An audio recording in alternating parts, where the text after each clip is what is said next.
ডিমের রেসিপি তো অনেক রকম খেয়েছেন, আজকের এই ডিমের রেসিপিটা খুব সহজে তৈরি করে নিতে পারেন। রাত্রিরে রুটি কিংবা দুপুরের ভাত সব কিছুর সাথেই ভালো লাগবে।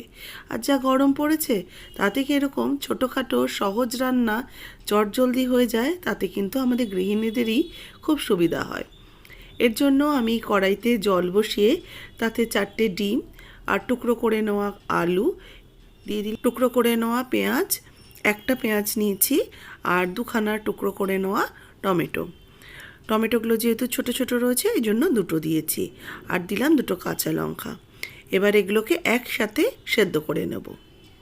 তো পেঁয়াজ, টমেটো, কাঁচা লঙ্কা এগুলো যেহেতু সময় কম লাগে, এই 5-7 মিনিট মতো ফুটিয়ে নিয়ে আমি এগুলোকে উঠিয়ে নিচ্ছি। আর ডিম আর আলুটাকে আরও কিছুক্ষণ আমি সেদ্ধ করে জল ঝরিয়ে রেখে দেব। তবে ডিম কিন্তু পরিষ্কার করে নেওয়া ডিম, এতে কিন্তু কোনো রকম ময়লা নেই, যে ডিমের সাথে অন্য কিছু সেদ্ধ করছি বলে কোনো রকম সমস্যা কিন্তু হবে না।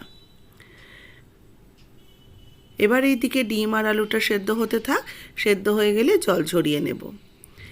এদিকে সেদ্ধ করে নেওয়া পেঁয়াজগুলোকে একটু ঠান্ডা হয়ে যাওয়ার পর মিক্সিং জারে নিয়ে নিলাম, দুটো কাঁচা লঙ্কা নিলাম, আর এর সাথে 4 কোয়া মতো রসুন দিলাম। এতে কিন্তু আদা দেব না। মশলাটা বাটা হয়ে গেছে। এবার ওই মিক্সিং জারের মধ্যেই টমেটোটা দিয়ে দিচ্ছি, তবে টমেটোটার খোসাটা আমি ছাড়িয়ে নিচ্ছি। টমেটোর খোসাটা ছাড়িয়ে শুধু টমেটোটা দিয়ে এটাকে পেস্ট করে নেব। দেখুন একটুখানি হাত দিয়ে 2 আঙ্গুল দিয়ে চিপে ধরলেই কিন্তু টমেটোর খোসাটা আলাদা হয়ে যাচ্ছে। এতে গ্রেভিটা কিন্তু খুব স্মুথ হয়। এবার এই টমেটোটাকেও বেটে নেব। এদিকে ডিমটাও কিন্তু সেদ্ধ হয়ে গেছে। সেদ্ধ হয়ে যাওয়া ডিমটাকে খোসাগুলোকে এবার ছাড়িয়ে নিচ্ছি। একবারে সমস্ত কিছু যদি হয়ে যায় তাহলে রান্না করতেও কিন্তু খুব বেশিক্ষণ সময় লাগে না। অফিস যাবেন, তাড়াহুড়ো রয়েছে, কিংবা অফিস থেকে ফিরে রান্না করতে বেশিক্ষণ সময় না থাকলে বা ভালো না লাগলে এই ধরনের রান্নাগুলো ঝটপট করে নিতে পারেন।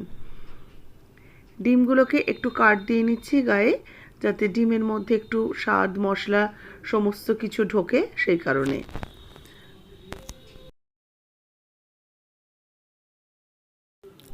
এবার একটা বাটির মধ্যে ডিমের সাথে আমি ভাপিয়ে নেওয়া আলুগুলো নিয়ে নিচ্ছি।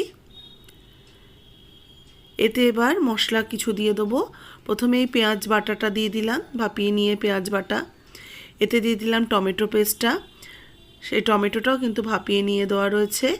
এতে দেব হলুদ গুঁড়ো 1/2 চা চামচ, কাশ্মীরি লাল লঙ্কার গুঁড়ো 1/2 চা চামচ, জিরের গুঁড়ো 1/2 চা চামচ, ধনের গুঁড়ো 1/2 চা চামচ। রেগুলার যে মশলা সেগুলোই ব্যবহার করলাম। স্বাদ মতো লবণ দিলাম, আর 2 চামচের মতো সর্ষের তেল দিলাম। দিয়ে ভালো করে ডিম, আলু আর মশলাটাকে একসাথে মাখিয়ে নেব। যেহেতু ডিমের মধ্যে আমি যে মশলাগুলো দিয়েছি, পেঁয়াজ আর তার সাথে টমেটো, এগুলো কিন্তু আমি কাঁচা দিইনি, ভাপানো রয়েছে, সেই জন্য খুব বেশি কাঁচা গন্ধটা কিন্তু এতে বেরোবে না। এটাকে ভালো করে কিছুক্ষণ মাখিয়ে 10 মিনিটের জন্য রেখে দিতে পারেন। তারপরে এটাকে আমি রান্নায় বসাবো। দেখুন মাখানো হয়ে গেছে, এবার কিছুক্ষণ রেখে দিচ্ছি। এবার কড়াইতে আরও একটুখানি তেল দিয়ে দিলাম। তেলের মধ্যে একটু ফোড়ন দিয়ে দেবো, গোটা গরম মশলা। ফোড়নটাকে কয়েক সেকেন্ড একটুখানি ভাজা ভাজা করে নিয়ে দিয়ে দেব মেখে রাখা ডিম আলুর মিশ্রণটা। ডিম আলু মাখাটা দিয়ে এবার ভালো করে কিছুক্ষণ এটাকে কষাতে থাকবো। দেখুন এই দেখেই মনে হচ্ছে রান্না কিন্তু একেবারে হয়ে গেছে। এত সুন্দর খেতে হয়েছিল, যেরকমভাবে আমরা ডিমের ঝোল খাই তার থেকে কিন্তু ডিফারেন্ট স্বাদের হয়েছিল। কিছু মশলা থাকে একই রকম, কিন্তু রান্নার পদ্ধতি যদি একটু অন্যরকম করা যায় তাহলেও কিন্তু রান্নার স্বাদ হয়ে যায় একদম অন্যরকম। যেমন ধরুন মুসুরির ডাল। আপনারা মুসুরির ডাল প্রেসার কুকারে সেদ্ধ করে খেয়ে দেখবেন একরকম স্বাদ হয়, আবার কড়াইতে সেদ্ধ করে দেখবেন একরকম স্বাদ হয়, আবার বাটির মধ্যে বসিয়ে বা টিফিন বক্সে বসিয়ে যদি সেদ্ধ করা হয় আরেক রকম স্বাদ হয়। একই রকম ডাল সেদ্ধর বিভিন্ন রকম স্বাদ। ঠিক এরকমই এই রান্নাগুলোর পদ্ধতিও কিন্তু একটু ভিন্ন স্বাদের করলে, ভিন্ন রকমের করলে স্বাদও কিন্তু ভিন্ন হয়। মাঝে কিন্তু সামান্য কয়েক দানা চিনি দিয়েছিলাম। একটু টেস্টের ব্যালেন্সের জন্য, অনেকটা টমেটো রয়েছে তো সেই কারণে। একটু এবার জল দিয়ে দিলাম মশলার বাটিটা ধুয়ে। এবার হালকা করে একটু মিশিয়ে নিয়ে এটাকে এবার একটু ফুটতে দেব। ঢাকা দিয়ে রেখে দেব মিনিট 5 জন্য।